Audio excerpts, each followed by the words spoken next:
You never noticed how often you adjust your plans. The subtle way your boundaries drift.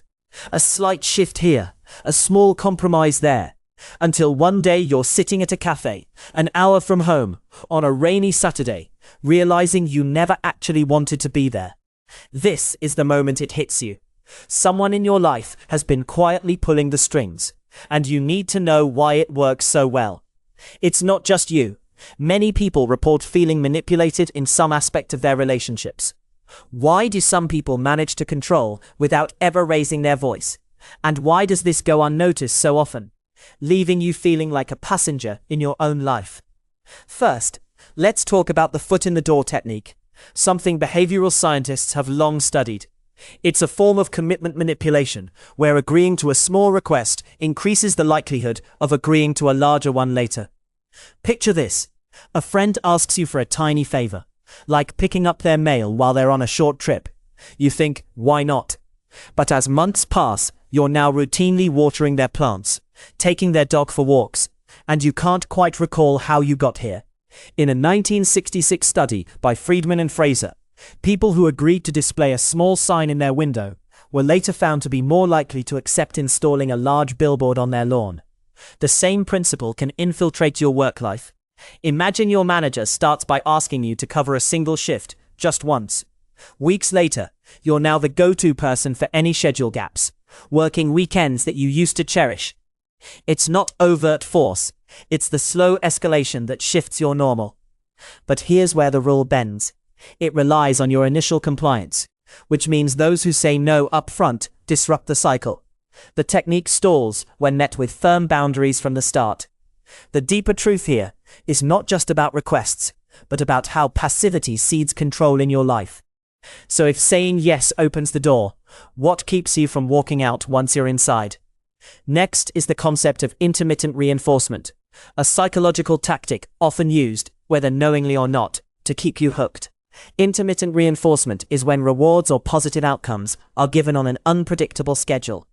Think about the last time you found yourself waiting for a response to a text.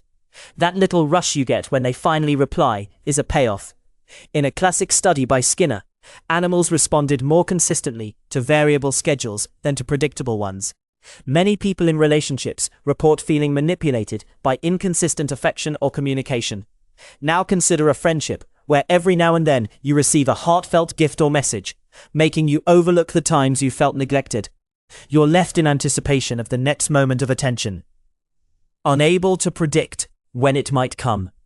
This unpredictability fuels attachment in ways regular consistency doesn't, drawing you deeper into the interaction. Yet, not everyone falls prey to this.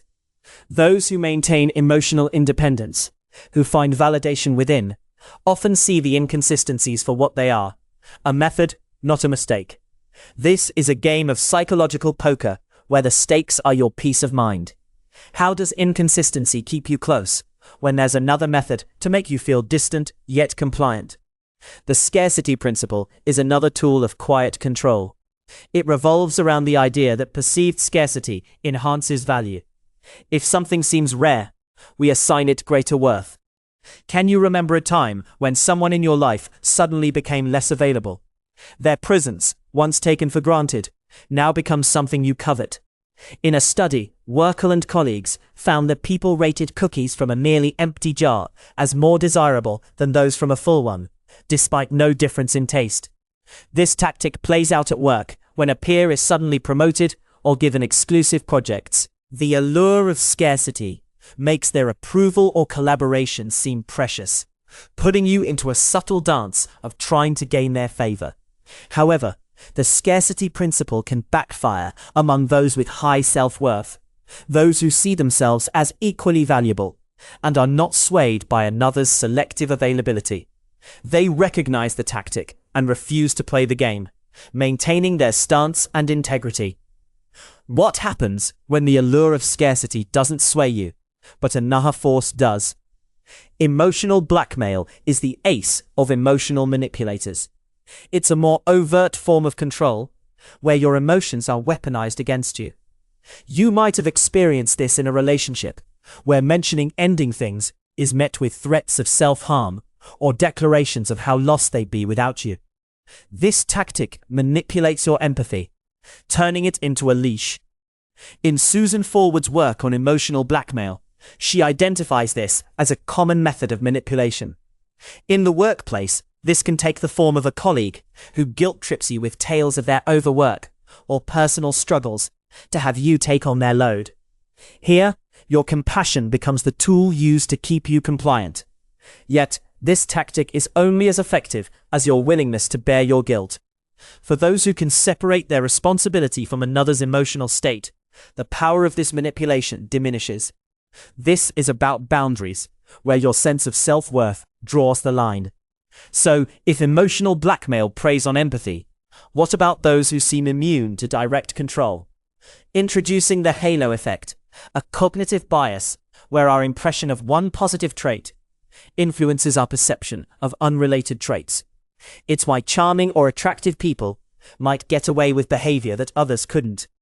Imagine a coworker who is charismatic and well-liked. They miss deadlines or push their workload onto others, but their charm overshadows their lack of responsibility.